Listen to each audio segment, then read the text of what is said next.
How's it going, folks? This is Tony here, and in this video I basically just want to give my thoughts on how Lobby Day 2020 went down in Richmond last Monday. Now, I want to hit it from three angles. I want to talk about the governor's response, the media's response, and where do we go from here. So the first thing is the governor's response. As you know, he was being an absolute wimp about it. He declared a state of emergency. He put up all the fencing, had basically an army of law enforcement officers everywhere. And guess what?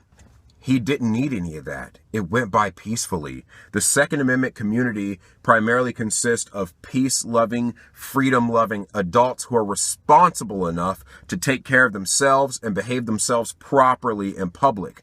We that believe in the Second Amendment are not the animals that Ralph Northam wants to make us out to be, and we showed that on Monday, and it was a great success. Now, afterwards, the governor basically he made some sort of comment saying that he would like to thank law enforcement for making sure that the event went by peacefully, rather than the responsible behavior of the citizens that were there. Not a single thank you to the 20,000 responsible citizens who behaved themselves properly in public and showed that they have the ability to conduct themselves in a mature manner. No, he wanted to just thank law enforcement. That shows you where his sick mind is, folks. He believes that human beings don't have free will and are not capable of conducting themselves responsibly. They need some sort of government agent standing over them at all times. When you think about it, that comment was essentially a full-blown communist remark, basically saying that all that is good in society is thanks only to the government. No thanks to God, who has given us his law. No thanks to us doing what we have to do as responsible adults. No, it's all thanks to the government standing over your shoulder with a rifle. That is an absolute ridiculous logic, and it should be rejected outright. Now to the media's response to this. When the media covered the event, they just talked about, oh, well, it was a protest, nothing bad happened, but, and then they splice in footage from the riot in Charlottesville. Now, here's the problem. Wasn't the attack in Charlottesville, wasn't the murder weapon a car? Please, somebody out there with two brain cells to rub together, tell me what in the hell that has to do with the issue of gun control or the Second Amendment if you're splicing the footage of someone running someone over with an automobile. That is so unrelated, it's not even funny. But you see what they're trying to do is take a very negative event and splice it next to footage of this positive event to make you think that the people that were there for a negative purpose, and that was not the case. They tried to say, well, in Charlottesville, the white nationalists, this, that, and the other. Well, guess what, folks? I was at the event.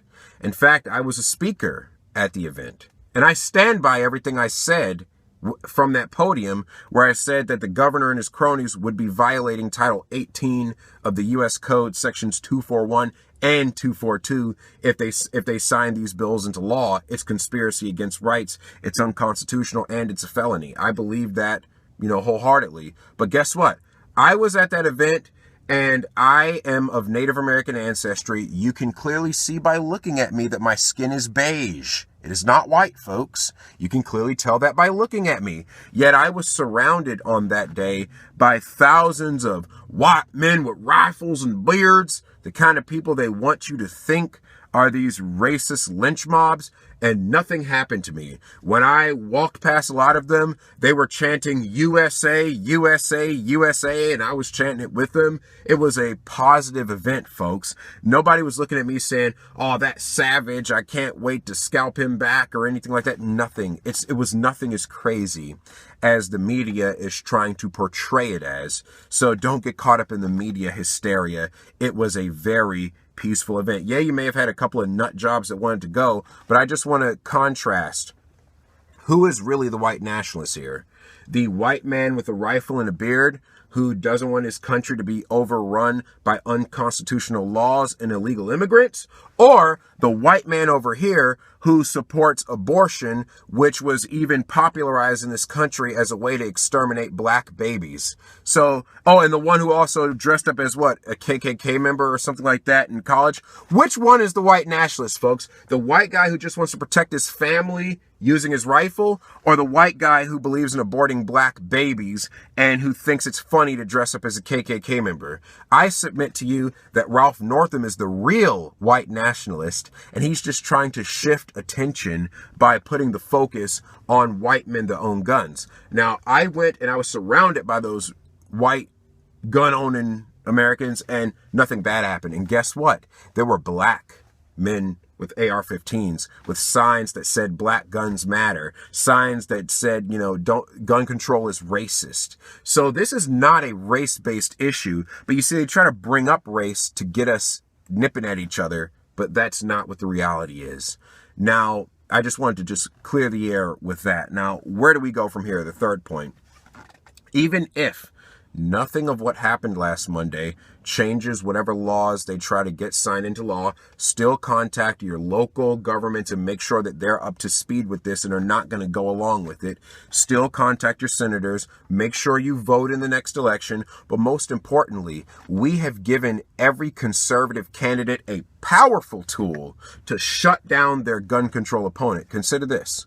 In 2021, when the next candidates go to run for public office in Virginia, all of the Republican candidates can get up there and say, hey, we who love freedom had a peaceful protest. We are not the monsters that you try to make us out to be. We are not the monsters that Bloomberg and Moms Demand Action and whatever try to make us freedom-loving Americans out to be, because a lot of them protested coming on the Capitol with guns and nothing bad happened. Where is your boogeyman? So, you know, even if we don't win the immediate legal battle against these false laws, we still won the argument, and we need to remember that.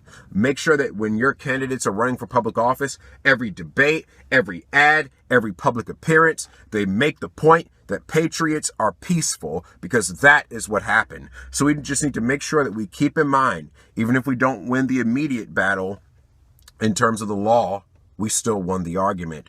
And we showed the governor what a paranoid, racist fool he is, and how his ilk has no place in public office. So just try to remember that going forward.